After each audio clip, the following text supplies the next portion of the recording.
তাহলে আপনা আপনি সমস্ত পাখি পশু বা মনুষ্য জীব জন্তু মানুষ সবই আসবে। ওই জন্য বলে আগে বি ম্যান, আগে তুমি জেন্টলম্যান হও। ঠাকুরের ভাষা প্রত্যেকে বাড়ির এত ছেলেপুলেদেরকে মানুষ করার জন্য আমাদেরকে অনেক কিছু চেষ্টা করতে হয়, মারপিট করতে হয়, শিখ বলতে হয়, মুখ করতে হয়, কিচ্ছু দরকার হবে না। যদি আপনারা ঠিক থাকেন তাহলে আপনাদের দেখে শিখবে। আপনাদের আচার আচরণটাকে আগে ঠিক করতে হবে, হ্যাঁ, তা নাহলে কিচ্ছু হবে না।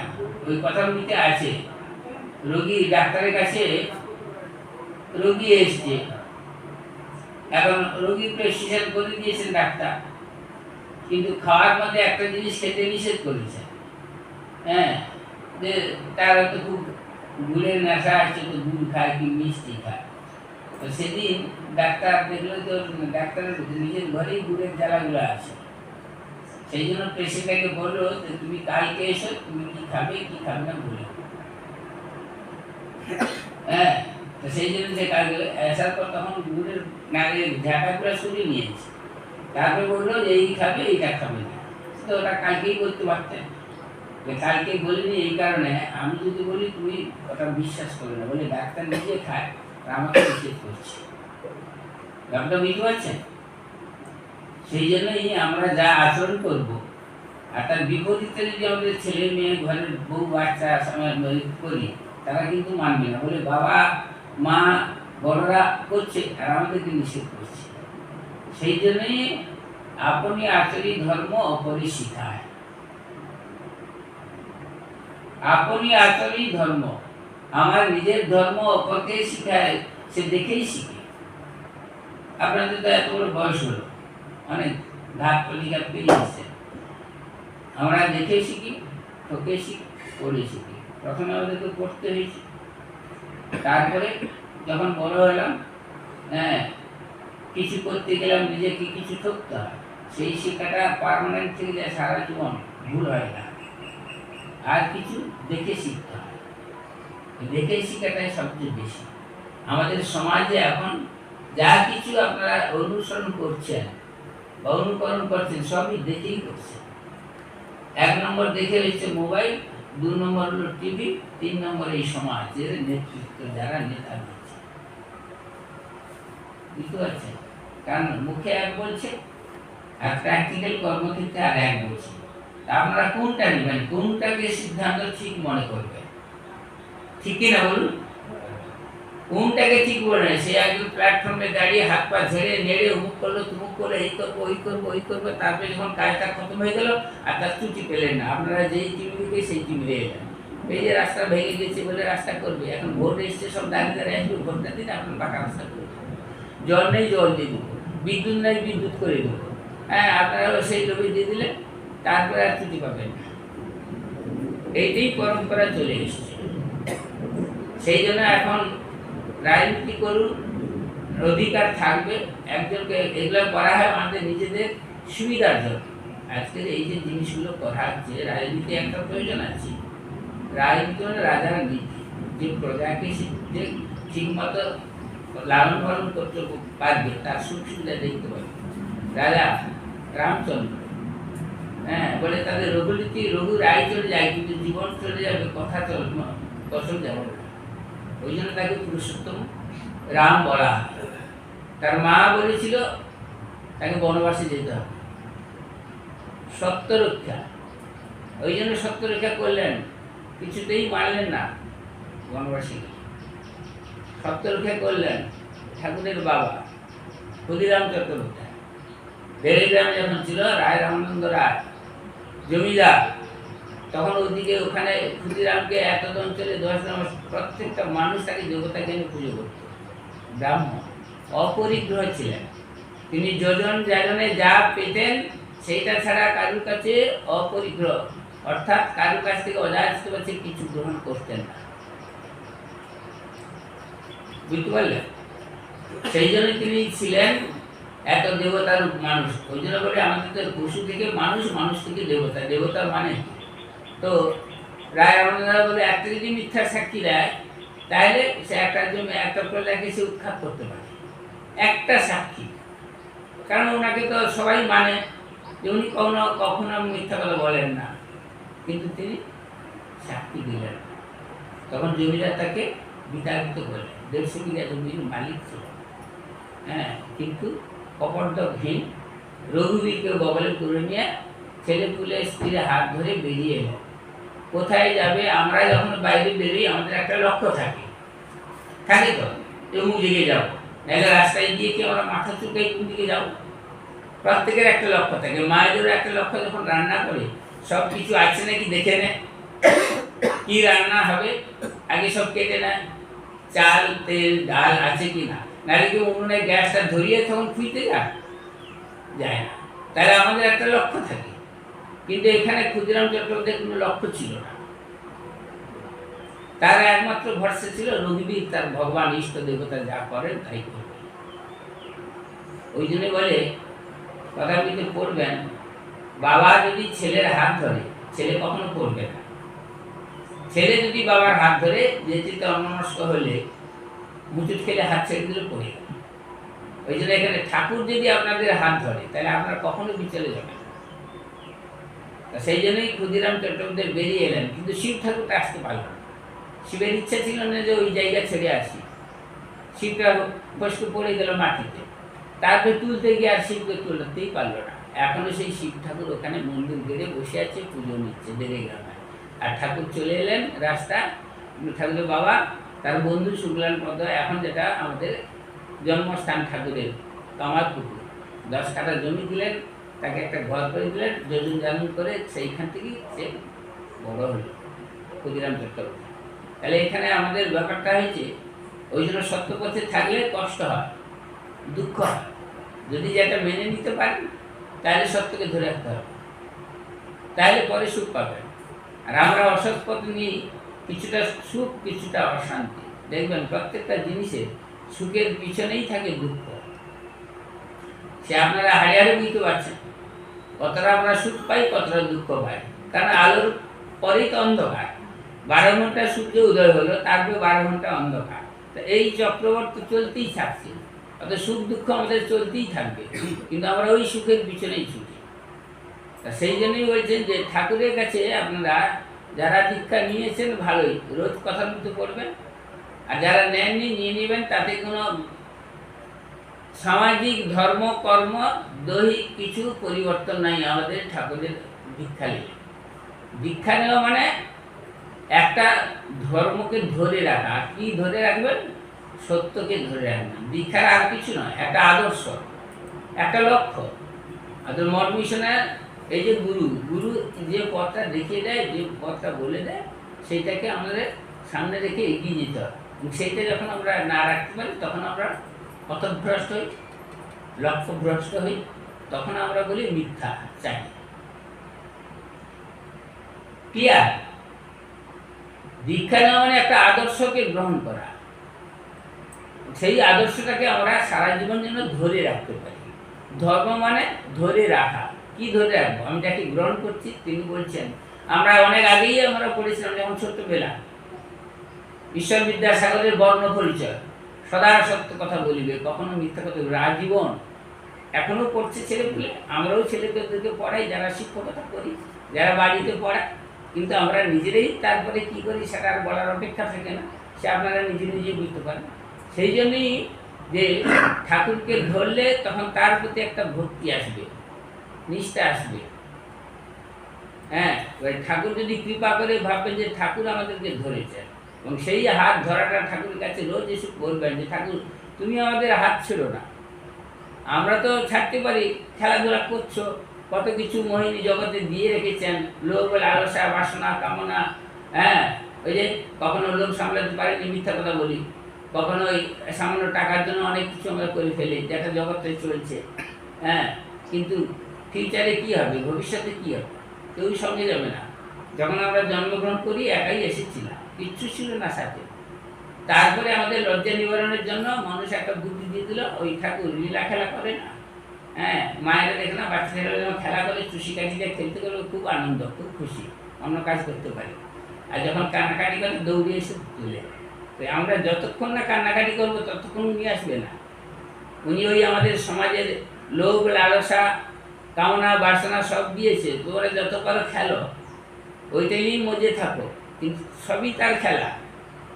তার থেকে ছিটকে চলে আসে যে বুঝতে পারবে বলে এগুলো আমার কিছু নয়, এগুলো আমাদের কি লাভ হবে, করতে কতটুকু সময় লাগে, একটা দুটা জামা কাপড় হলে 1 বছর চলে যায়, যায় না? কতটুকু খাওয়া আমাদের, তাই সবচেয়ে বেশি কামনা। ওই জন্য ঠাকুর যে কাম কাঞ্চন, কাম মানে এখানে বাসনা, আমাদের সেই দৈহিক কাম, কাম মানে বাসনা। ওই বাসনা চরিতার্থ করার জন্য এই করবো ও করবো ও করবো, তার জন্যই আমরা যত কিছু অসৎ পথ অবলম্বন করি। সেই জন্যই আপনারা দীক্ষা নিলে একটার প্রতি, এই যে একটা মন্দির করেছেন, যতক্ষণ না মন্দির থাকে প্রত্যেকের ঘরে প্রত্যেকের হৃদয়ে ঠাকুর আছে, কিন্তু যখন মন্দির করছেন তখন আপনাদের একটা ইচ্ছা পেয়ে না, একটা কষ্ট করে যখন মন্দির করলাম ওইখানে সবাই চলো বসি, ওইখানে একটু ঠাকুরের দর্শন হবে, ঠাকুরের কথা হবে, নিজেদের কথা আলোচনা হবে, কে কেউ আছে, তাহলে এক জায়গায় একটা একটা আস্তানা হবে, একটা একই বলে পাঠচক। ওই যে দীক্ষা যতক্ষণ না নিচ্ছে তখন কি হবে, ইচ্ছা হলো যাই, কাল ইচ্ছা হলো যাও না। ফর এক্সাম্পল ছোট্ট উদাহরণ দেখুন, এই যে বাচ্চা ছেলেগুলা, আপনি আমার 3.5 বছর 4 বছর হাতে খড়ি দেয়, তার আগে পড়তে বসা, ইচ্ছা হলো একটু পড়তে বসলাম, খেলা, তখন তো আর অতটা জোর থাকে।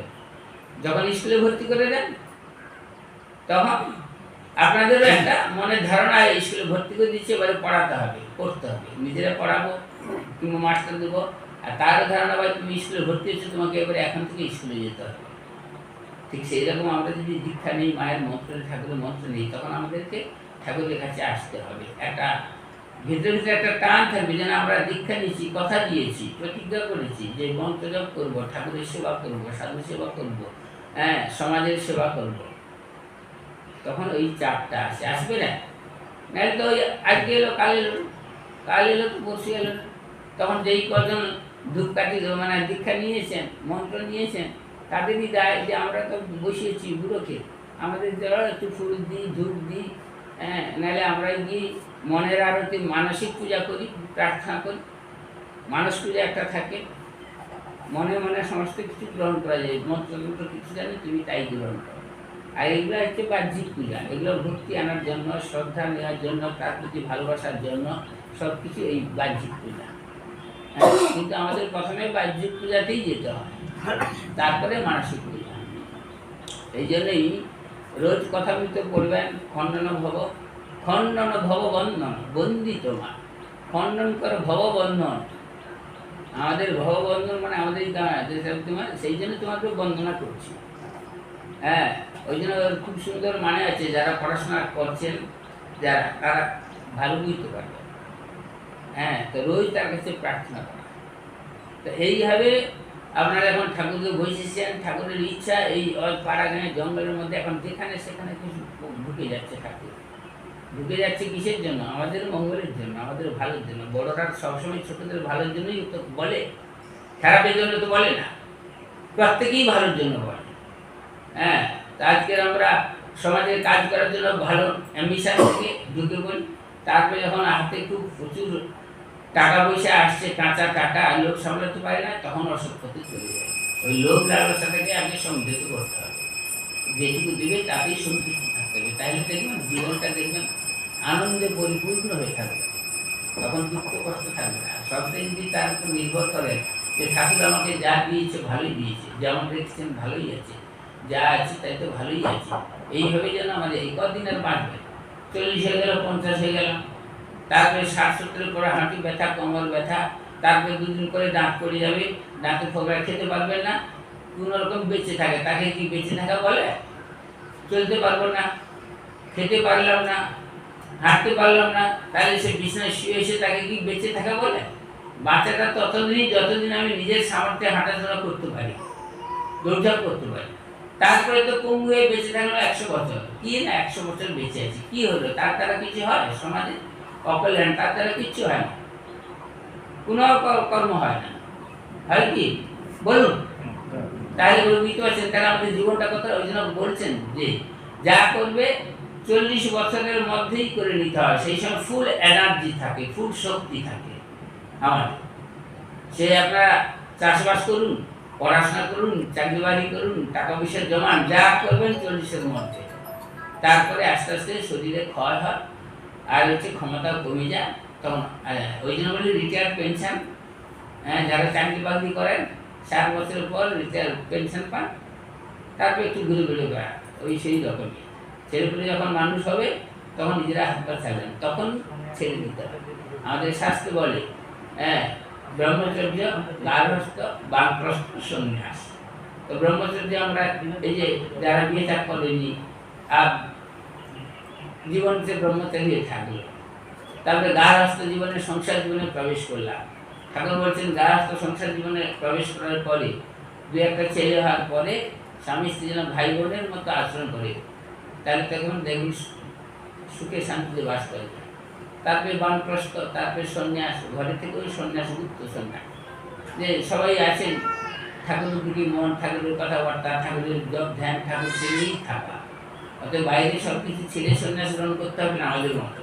আমাদের মতো যারা করতে পারবে তাদের খুব স্ট্যামিনা দরকার, খুব শক্তি দরকার, তারা পারবে। সেই জন্য যে পুকুরে জাল ফেলেন দেখে না, কিছু মাছ লাফিয়ে পালিয়ে যায়, তার খুব চালাক মাছ, তারা জালে ধরা পড়ে না।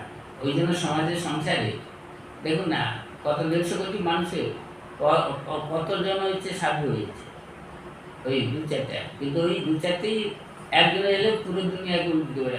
একজন, ওই জন্য 100 জনকে একটা ভালো মানুষ থাকলে উল্টে দেয়, সব পথে নিয়ে যায়। আবার 100 জনের মধ্যে ভালো করে একটা যদি খারাপ মানুষ থাকে সেটা সব থেকে ওরে, ওই জন্য আলু করে রেখে দেয় না, একটা পথে আলু থাকে সব আলুকে নষ্ট করে, ওই জন্য ভালো করে বাছাই করে দিতে হয়। সেই জন্যই এই জন্য হচ্ছে 1 নম্বর হলো আপনার ঠাকুরের মন্ত্র দীক্ষা নেবেন। মন্ত্র দীক্ষা রোজ এইখানে ঠাকুরকে বসিয়েছেন, বলে তুমি এসে বসেছো, আমরা বসাইনি। তার ইচ্ছা ছিল, বলে তুমি এসে এখানে বসেছো আর তুমি আমাদেরকে কৃপা করেছো, মানে আমরা যারা মন্ত্র নিয়েছেন যারা, তো তার কৃপা না হলে কি আমরা মন্ত্র নিতাম? তাই সেই ভিতরে তো উদ্বুদ্ধ করলো যে মন্ত্র না সৎ পথে থাকো। তার মানে কি? ওই যে বলে ভগবত ভক্ত, মানে ভাগবত ভক্ত ভগবান, 3 এক 1 3। ভক্ত যেমন ভগবান ছাড়া থাকতে পারে না, ভগবানও ভক্ত ছাড়া থাকতে পারে না। তোমরা যেমন ছেলেপুলে ছাড়া থাকতে পারবে না, আর ছেলেপুলে বাবা মা ছাড়া থাকতে পারবে না, দাদু দিদা থাকতে পারবে, তাহলে কি একে অপরের পরিপূরক। তো সেই জন্য বলে তুমি যখন আমাদের হৃদয় কৃপা করে বলেছ, তাহলে পরে তুমি আমাদেরকে পথ দেখে নিয়ে যাও। তা সেই জন্য রোজ ঠাকুরের কাছে এসে প্রার্থনা করবে যে তুমি আমাদেরকে সুপথ দেখো, কখনো যেন আমাদের হাত ছিল না। আমরা তো এদিক দিকে দৌড়াবো, ছুটবো, যাবো, তুমি যেন আমাদেরকে হাত ছিল না। আর কথাবার্তা বাড়িতে যা বলো সব কথা বলা, ঠাকুরের কাছে এসে কথা বলা শিখবে এখন থেকে। আর কখনো খারাপ কথা বলবে না, মানে কখনো খারাপ আছি, ভালো আছি, মোটামুটি আছি এই ইউজ করবে না। আমার থিওরিটা হচ্ছে সবসময় ভালো, শরীর সরবিকা। দেখতে দেখতে দেখো ছোট ছেলে কি হাসি খুশি নাতুন হতে, ওই যে বাচ্চা ছেলেটা খুব আদর যত্ন করে, হাঁটি হাঁটি পা পা, তারপরে স্কুলে ভর্তি হলো, তখন বলতে ঠিক আছে। তারপরে যখন 10-12 বছর 14 বছর হলো, তার মধ্যে একটু বুদ্ধি বিকাশ হলো, তখন আবার অন্যরকম হয়ে গেল, তখন সেই ছেলে আর তোমার বাধ্য থাকে না। তারপরে আস্তে আস্তে যৌবনে পা দিল, তারপরে আবার বার্ধক্যে। তাহলে শরীরের রোগ শোক দুঃখ দারিদ্র সব কিছুই থাকবে, কিন্তু মন তুমি আনন্দে থেকো। সেই জন্যই ভালো বলে অভ্যাস করলে ভালোই থাকবে, বুঝতে পারলে? আরে এই পর্যন্ত বয়স হতে কত, এর পর্যন্ত কোনোদিন বলতে পারছো? কেউ যদি জিজ্ঞাসা করে কেমন আছো, কোনোরকম চলছে, ভালো আছে, মোটামুটি চলছে, একটা দিন কাউকে বলতে পারছি ভালো আছি? তাহলে এই 60 বছর 40-50 বছরের মধ্যে কোনোদিন কি ভালো থাকোনি? যখন ভালো থেকেছ, অভাব অনটন নেই, খাওয়া পড়া নেই, রোগ ব্যাধি নেই, তখনও বলতে পারোনি যে আমি ভালো আছি। পারিছেন কিনা বলুন?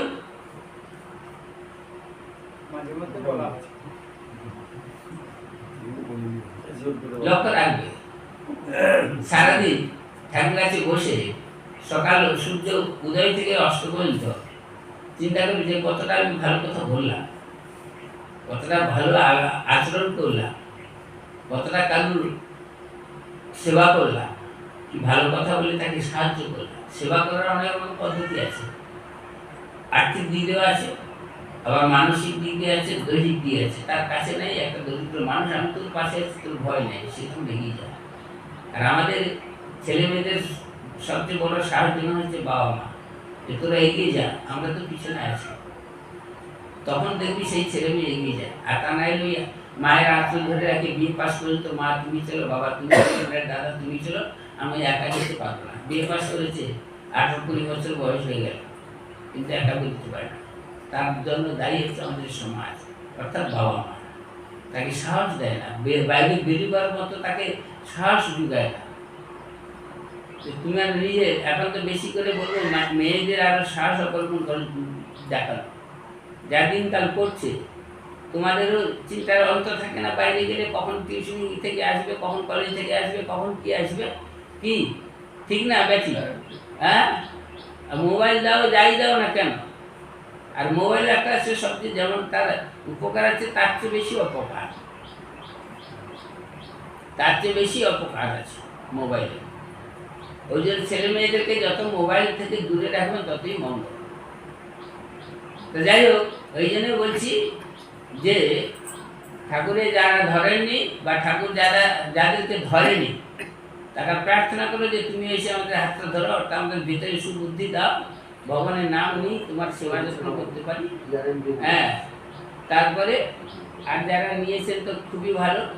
নেওয়ার মধ্যে শুধু নিয়ে নিলে হবে না, আমাদের মন মিশনে একটা ট্যাটাস হয়ে গেছে, আমি রামকৃষ্ণ মিশনের ভক্ত, কিন্তু আর কিছু জানি না। দুদিন পরে গুরুদেবের নাম ভুলে যায়, তার কাছে দীক্ষা নিয়েছে, কোথায় দীক্ষা নিয়েছে, গুরু স্থানটাও ভুলে যায়।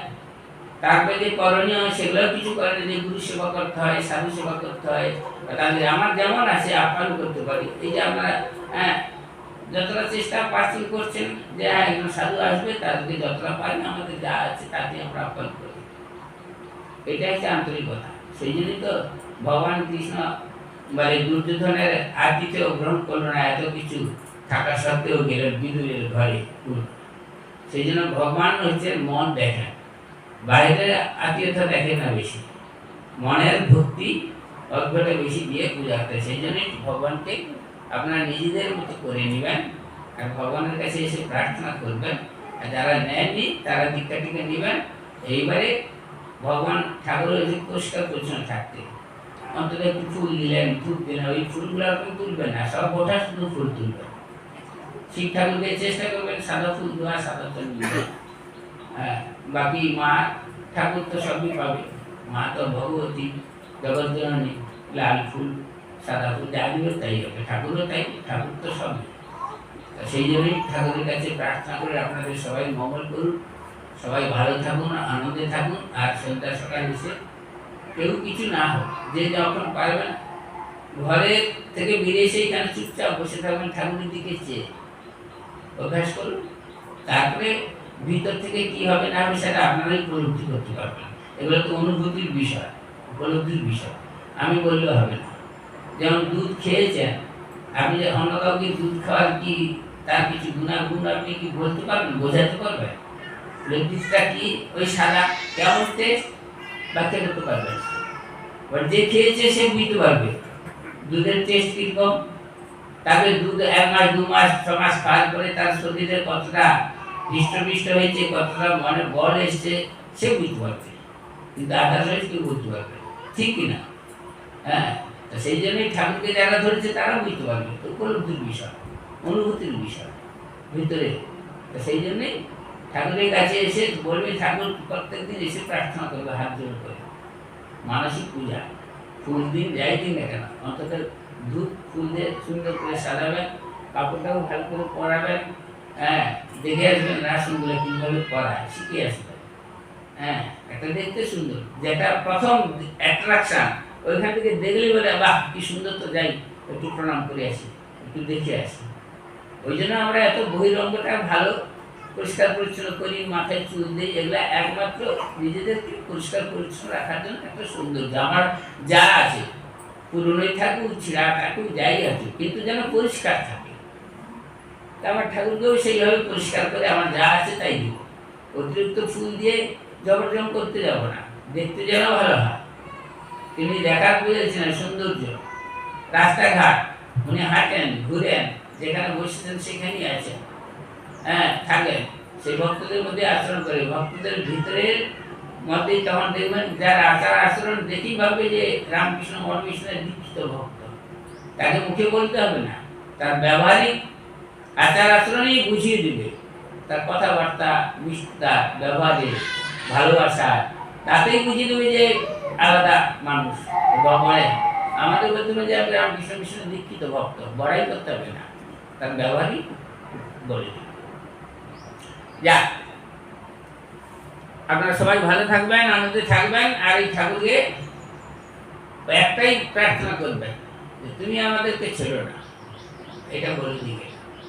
হ্যাঁ, আর একটু ধূপ দ্বীপ দিয়ে ভালো করে সাজাবেন, তারপরে যখন যা পাবেন দেবেন, সেটা প্রসাদ হিসেবে গ্রহণ করবেন। আর বাড়িতে আপনারা যা কিছু রান্না করে খাওয়ার আগে গীতার ৪র্থ শ্লোকের ২৪ নম্বর শ্লোক, ৪র্থ অধ্যায়, ওই আমরা যারা মন মিশন গেছেন একটা বলা হয় না, ওম ব্রহ্মার্পণম ব্রহ্মহবি ব্রহ্মাগ্নৌ ব্রহ্মণাহুতম ব্রহ্মৈব তেন গন্তব্যম ব্রহ্মকর্ম সমাধিনা। এই শ্লোকটা মুখস্থ করে খাওয়ার আগে ওটা বলবেন, আর খাওয়ার শেষে ঠাকুমা স্বামীজি জয় দিয়ে উঠবেন। যারা দীক্ষা নিয়েছেন, যারা নেননি তাও করতে পারে। যে কোনো কাজের শুরু রেখে ঠাকুরকে বলবে যে ঠাকুর তোমার কাজ করতে যাচ্ছি, যেন শ্রদ্ধার সঙ্গে ভালোর সঙ্গে নিষ্ঠার সঙ্গে যেন কাজটা সম্পূর্ণ করতে পারি, তুমি সেইটুকু শক্তি আমাকে দাও। প্রত্যেকটা কাজের প্রথমে শুরু করি, শেষেও তাই ঠাকুরের নাম করি। তাহলে এই করতে করতেও আমাদের সারাদিন অনেকবার ঠাকুরের নাম করি। আর যারা জবধান দীক্ষা নিয়েছেন তারা জবধানের কোনো নিয়ম নিষ্ঠা নেই। সন্ধ্যা সকাল নৌকার হালকা ধরে রাখতে হয়, বাকি চলতে ফিরতে ঘুরতে কাজ করতে সমস্ত করতে ইষ্টনাম জপ করা যায়। ইষ্টনামের কোনো স্থান কাল পাত্র সূচি অসুচি কিচ্ছু নেই। বুঝতে পারছেন? আপনি রাস্তায় হেঁটে যাচ্ছেন, ভগবান না করুন কোনো না কিছু ঘটে যায়, তাহলে তো আপনি ভগবানের নাম থেকে বঞ্চিত থাকবেন। সেই জন্য ভগবানের নামে স্থান কাল পাত্র সূচি অসুচি কোনো নাই। এই যে আমাদের যখন যারাকে বাহ্যিক দৃষ্টিতে বলা হয় অসুখ চলছে, কেউ মারা গেল, কেউ জন্মগ্রহণ করলো, আমরা ঠাকুর ঘরে যাই না, ঠাকুরকে দিন, অথচ আমরা সব কিছু করি। ঠাকুর কি দোষ করে? তাকে সব কিছু দেওয়া যায়, শুধু মায়েরা হয়তো যায় না, হ্যাঁ বাকি ছেলেরা সব কিছু করতে পারে, ধূপ দ্বীপ দিতে পারে, সব কিছু আমরা সব করছি। তাহলে जय श्री गुरु महाराज जी की जय, जय महामाई की जय, जय स्वामी जी महाराज जी की जय, जय गंगा माई की जय। সবাই আনন্দে থাকুন, ভালো থাকুন। ভেতরে ঢুকে গেছে ঠাকুর, আপনারা খুবই ধন্য যে ঠাকুর আপনাদের, ওই জন্য ঠাকুর কোথায় ঢুকে যায় কেউ বুঝতে পারবেন।